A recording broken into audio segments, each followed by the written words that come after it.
한국갤럽 조사 결과 윤석열 대통령 지지율은 상승하고 더불어민주당 지지율은 하락한 것으로 나타났습니다. 7일 한국갤럽에 따르면 4일에서 6일 사흘간 전국 성인 1,000명을 대상으로 윤 대통령 국정수행 지지도를 조사한 결과 전주보다 2%포인트 높아진 38%로 집계됐는데요. 부정평가는 2%포인트 낮아진 54%였습니다. 그 외에는 의견을 유보했습니다. 정당 지지도는 국민의힘 33%, 더불어민주당 32%, 정의당 4% 순이었으며 지지하는 정당이 없는 무당층은 30%였습니다. 국민의힘은 전주와 동일한 반면 전주 반등했던 민주당은 일주일 만에 2%포인트 하락세로 돌아섰습니다. 양곡관리법, 간호법, 노랑봉투법에 이어 더불어민주당이 운동권 셀프특혜법이라는 민주유공자법을 국회 소위에서 날치기 통과시켰습니다. 이 법안은 기존 민주화보상법에 따른 민주화운동 관련자 9,844명 중 다치거나 숨지거나 행방불명된 829명을 줄여 민주유공자로 지정, 예우하자는 내용을 담고 있습니다. 하지만 대상자 명단과 공적이 비밀이라서 가짜 유공자 양산법으로 전락할 것이란 우려가 큽니다. 이 때문에 국민의힘 의원들과 보훈부 차관 등이 단체 퇴장했지만 민주당은 아랑곳하지 않았습니다. 한마디로 민주를 내세운 법안을 처리하면서 반민주적 행태를 서슴지 않았는데요. 이 법이 제정되면 진압경찰이 무더기 사망한 동일의 사건, 자금 마련한다고 무장 강도 짓을 한 난민전 사건, 무고한 민간인을 풀아치로 몰아 감금, 폭행한 서울대 민간인 고문 사건 관련자들까지 민주유공자 심사 대상이 됩니다. 이들의 민주화 공적이 무엇인지 국민은 알 권리가 있습니다. 하지만 국가기록원은 보훈부의 행적 확인 요청을 개인정보 보호를 이유로 거부했습니다. 유공자가 누군지도 모르는 채 법안을 처리하는 경우가 있나요? 이런 개같은 법안을 연거푸 발의한 민주당의 속셈은 무엇일까요? 그건 바로 민주당은 지지층의 생색을 내고 대통령에겐 정치적 부담을 씌우려는 계산입니다. 추미애가 지난 5일 저는 이재명이 백지장도 맞들면 낫다 그러는데 백지장 맞들었는데 방향이 다르면 찢어지죠라며 이재명도 직격했습니다. 추미애는 이날 유튜브 정영진 최욱의 매불쇼에 출연해 이같이 말하며 그러면 맞들면 나은 게 아니지. 맞들면 찢어지지 지금 상태로는이라고 지적했습니다. 이어 아무 개혁도 안 하고 두루뭉술 현상 관리만 하고 지지율 전전긍긍하고 그러면서 또 표 달라 그러면 누가 표 줍니까? 신용이 다 떨어졌는데라고 힐난했는데요. 이젠 좌우 가리지 않고 마구잡이로 직격해대는 추미애, 윤 대통령 1등 공신에 이어 영내발 효과를 기대하며 이재명 대통령 만들기에 나선 모양인데요. 물론 이 말은 비꼬는 말이 되겠습니다. 김종인 전 위원장이 지난 4일 CBS 라디오에서 윤석열 정부 1차 개각에 대해 차관을 임명하는 식의 인사로 정부가 정상적으로 운영될 것인지에 대해 회의적이라며 이런 국정운영은 대한민국 건국 이래 처음 있는 일이라고 지적하자 이에 홍준표 대구시장은 5일 윤석열 대통령의 차관 인사를 두고 이런 국정운영은 대한민국 건국 이래 처음 있는 일이라고 비판한 김종인 전 위원장을 향해 또 별을 보고 점을 치는 페르시아 왕자가 설친다고 직격했습니다. 홍준표 시장은 이날 페이스북에 건국 이래 이런 차관급 인사가 있었나? 그러면 건국 이래 청와대 경제수석이 뇌물로 구속된 적이 있었냐고 말했는데요. 홍준표 시장이 김종인 전 위원장이 노태우 정부 청와대에서 경제수석으로 일하다 동화은행 은행장으로부터 연임 청탁 뇌물을 받아 2년간 징역살이를 한 사실을 거론하며 비판에 나선 건데요.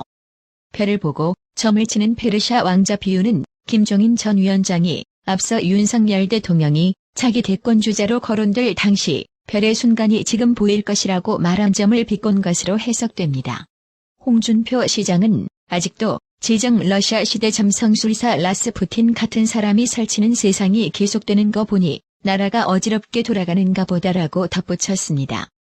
이른바 유승이라 불리는 라스푸틴은 떠돌이 수도자였다가 러시아 제국 니콜라이 2세 차르에게 발탁된 뒤 국정을 농단해 제국의 몰락을 앞당겼다는 평가를 받는 인물입니다. 이해찬 전 대표가 지난달 16일 전북 전주에서 열린 당원 행사에서 윤 대통령은 처가가 땅 투기를 해놓은 곳으로 서울 양평간 고속도로 노선을 변경, 처가가 부당한 이익을 취득하게 했다는 취지로 발언했고, 이후 다수 유튜브 채널에서 이해찬 전 대표의 해당 발언이 순식간에 확대 재생되어 급기야 주무부처 수장 원희룡 장관이 서울 양평간 고속도로 노선 변경 사업을 전면 백지화하는 사태로 이어지게 됐는데요. 이에 국민의힘은 6일 오전 서울 영등포경찰서에 윤석열 대통령이 부인 김건희 여사 일가의 특혜를 주기 위해 서울 양평 고속도로 노선을 변경했다라고 주장한 이해찬 전 더불어민주당 대표와 유튜브 채널 운영진에 대한 고발장을 제출했습니다. 원영섭 국민의힘 미디어법률단장은 기자들에게 이해찬 전 대표의 발언은 단순히 윤석열 대통령에 대한 명예훼손을 넘어서 국정 전반에 대한 허위사실 명예훼손이다. 관련 지역 주민들과 일선 공무원들도 실질적인 피해자들이라며 이해찬 전 대표는 응당 반드시 그 책임을 져야 할 것이라고 말했습니다. 이어 기자들이 현역 민주당 의원들도 비슷한 의혹을 제기했고 일부는 양평 현장도 방문하는데 이들도 고발할 계획인지 묻자 내용을 확인한 다음에 추가로 고발할 부분이 있으면 하겠다고 답했습니다. 대장동 개발 사업 특혜 의혹을 수사하고 있는 검찰이 화천대유 자산관리 약칙 화천대유 대주주 김만배 씨가 윤석열 대통령의 부산저축은행 수사 무마 의혹을 제기하기 위해 천화동인 6호 실소유주 조형 씨와 말 맞추기를 시도한 정황을 파악한 것으로 전해졌습니다.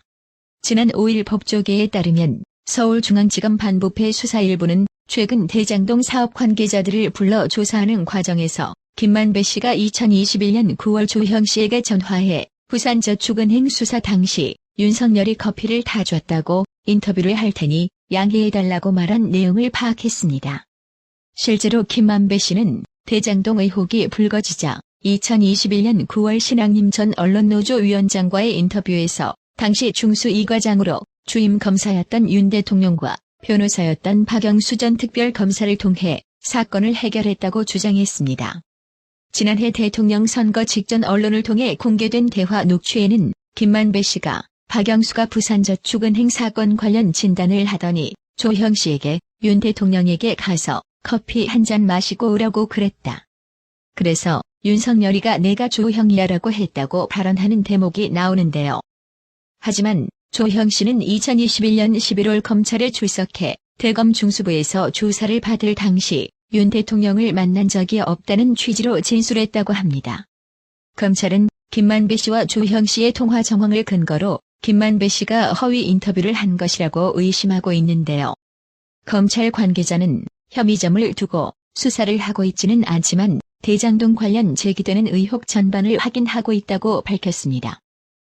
전북 군산에서 횟집을 운영 중인 함은경 네모 선장 대표는 5일 이데일리와의 인터뷰에서 IAEA에선 우리나라와 다른 나라 연구기관들이 참여해서 후쿠시마 오염수 시료를 갖고 분석해 발표했다. 편파적으로 운영되는 곳도 아닌데 그 보고서조차 막무가내로 믿을 수 없다고 하면 이성을 상실한 태도다라며 야권을 향해 날선 비판을 쏟아냈는데요. 후쿠시마 오염수 해양 방류 계획이 안전 기준에 부합한다는 국제원자력기구의 전날 최종 보고서를 더불어민주당에서 평가절하한 데 대해 무조건 일본이 싫다는 것으로 반일 감정을 증폭시킨다고 직격했습니다. 함은경 대표는 1985년 미국 문화원 점거를 주도한 운동권 학생 출신인데요. 1980년대에 서울대에서 가장 커트라인이 높았던 물리학과에 다니면서 삼민토 위원장으로 미국 문화원 점거를 주도해 세상의 이름을 떨쳤던 함은경 선생도 민주당 잡과들이 국제원자력기구 발표도 못 믿겠다고 날뛰는 거 보고 완전히 이성을 상실한 인간들이라고 어이없어 하니 민주당 이것들은 내년 총선에서 제대로 심판줘받아야 합니다. 국내 최대 어민단체가 정치권의 일본 후쿠시마 원전 처리 오염수 괴담에 참다 못해 대규모 집회에 나서기로 했습니다. 한국연안어업인중앙연합회는 오는 10일 오전 11시 부산역 광장에서 우리 수산물 소비 촉진 어민 호소 대회를 열기로 했습니다. 집회에는 최소 2,000여 명의 어민이 참여할 것으로 알려졌는데요. 어민중앙회 관계자는 원활한 통제를 위해 더 오려는 사람들을 막았는데도 이 정도라고 덧붙였습니다. 중앙회는 올해 초 기준으로 1만 8천여 명의 어민이 가입한 국내 최대 어민단체입니다. 중앙회는 이날 호소문을 통해 처리 오염수의 최대 피해자인 어민을 외면한 채 왜곡된 정보로 국민을 선동하는 걸 멈춰달라고 촉구했습니다. 과학적 진실을 외면한 근거 없는 주장에는 강력한 법적 책임을 촉구한 것으로 알려졌습니다. 나라사랑님, 어려운 형편의 나라의 TV 운영 유지를 위해 매월 정기적으로 구독료 후원해주셔서 정말 감사합니다. 나라의 TV는 구독료 후원으로만 운영 유지되고 있으니 구독자님들의 따뜻한 정성이 필요합니다.